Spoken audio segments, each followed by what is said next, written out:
النهاردة هنتكلم عن رمز يعني أيقوني جدا وبنشوفه كتير قوي حوالينا طبعا. في المجوهرات، في التصميمات عصرية، وأكيد في قلب الحضارة المصرية القديمة. عين حورس. بالظبط، عين خورس، أو زي ما كانت معروفة أكتر بالاسم المصري القديم وجات. مم. الاسم ده كان يعني عندهم رمز قوي ليه معاني كتير. فعلا الرمز ده ليه جاذبية خاصة كده. بس السؤال بقى، هل الجاذبية دي مجرد شكل حلو، علامة مميزة للحضارة وخلاص، مم. ولا في حكايات وأبعاد تانية يعني أعمق ورا الرسمة دي؟ هو ده بالظبط السؤال. المصادر اللي معانا النهاردة بتفتح لنا شباك كده على جزء من عالم المعتقدات والأساطير المصرية القديمة، وتحديداً اللي مرتبطة بالعين دي. تمام. فمهمتنا بقى النهاردة إننا نستكشف الأبعاد المختلفة دي من أول القصة الأصلية للمعاني اللي بتحملها. طيب بصي، الحكاية بتبدأ مع الأسطورة المعروفة قوي بتاعت الصراع بين حورس وعمه ست. ست رمز الشر. بالظبط.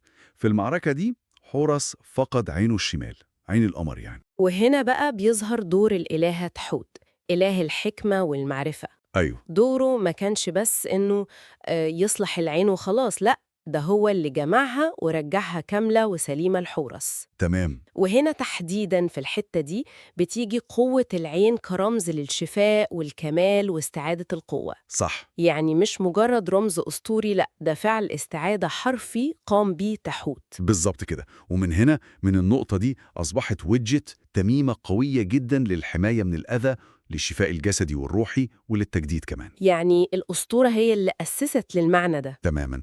أسست لمعنى الحماية والاستعادة ده بشكل قوي قوي في الفكر المصري القديم. طيب نيجي بقى لتكوين العين نفسها. المصادر بتقول إن الشكل ده مش مجرد رسمة عشوائية كده، لأ، ده متقسم لأجزاء محددة، 6 أجزاء. والمدهش بقى إن كل جزء من الأجزاء الستة دي كان بيرمز لحاسة من الحواس الأساسية عند الإنسان من وجهة نظرهم هم. حواس الإنسان؟ أيوة.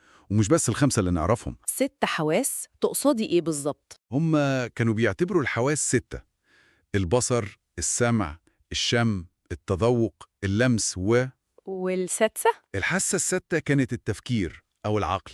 العقل كحاسة. بالظبط، كجزء من منظومة الإدراك. ده بيورينا قد إيه كانت نظرتهم للإنسان متكاملة، يعني كيان واحد، جسد وحواس وعقل وروح، كلها مرتبطة ببعضها في عملية الإدراك.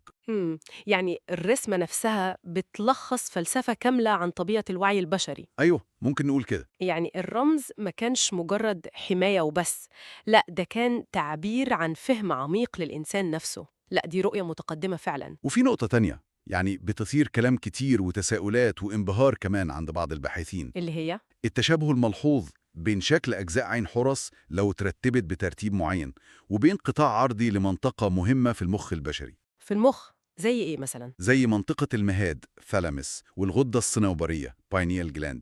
ودي مناطق لها علاقة بالوعي والإدراك الحسي وكده. تشابه بالشكل ده؟ طب هل في أي دليل تاني غير التشابه في الرسم؟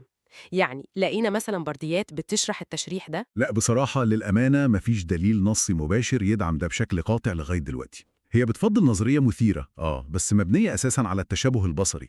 يعني ممكن تكون صدفة. وارد جداً تكون صدفة، لكنها برضو بتفتح الباب لسؤال تاني: هل ممكن يكون كان عندهم معرفة تشريحية ووظيفية للمخ أعمق بكتير مما نتصور؟ ده لغز تاني من ألغاز الحضارة دي بصراحة. لغز فعلا. وسواء بقى كانت صدفة أو معرفة حقيقية، الأكيد إن الرمز ده ما كانش مجرد نظرية عندهم، لا، ده كان جزء أساسي من حياتهم اليومية ومن معتقداتهم. ده حقيقي جداً. كانوا بيستخدموا تمائم عين حورس بكثرة، يعني بكثرة غير عادية. زي إيه مثلا؟ بنلاقيها معلقة على أبواب البيوت والمعابد عشان الحماية. الملوك والكهنة كانوا بيلبسوها كقلادات وحلي.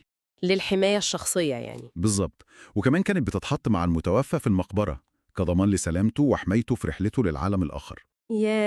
يعني كان في إيمان حقيقي، إيمان عميق بقدرة الرمز ده إنه يصد الشر والحسد وأي طاقات سلبية. أكيد. ما كانش مجرد زخرفة شكلها حلو وخلاص، ده كان جزء من منظومة حماية روحية كاملة عندهم. يبقى نقدر نقول في الآخر إن عين حورس دي يعني عالم كامل جوه رمز واحد، فعلا. أكتر بكتير من مجرد أيقونة فرعونية شكلها مميز وخلاص. هي تجسيد لمعاني الحماية، الشفاء، التجدد، والنظرة الشاملة للإنسان وإدراكه. والمدهش بقى إن بعد آلاف السنين الرمز ده لسه محافظ على قوته وجاذبيته دي. تمام. بنشوفه في تصميمات حديثة وناس لسه بتنجذب ليه وبترتبط بمعانيه الأصلية أو حتى بتضيف ليه معاني جديدة. وده يمكن يخلينا نفكر في سؤال أخير كده للتأمل.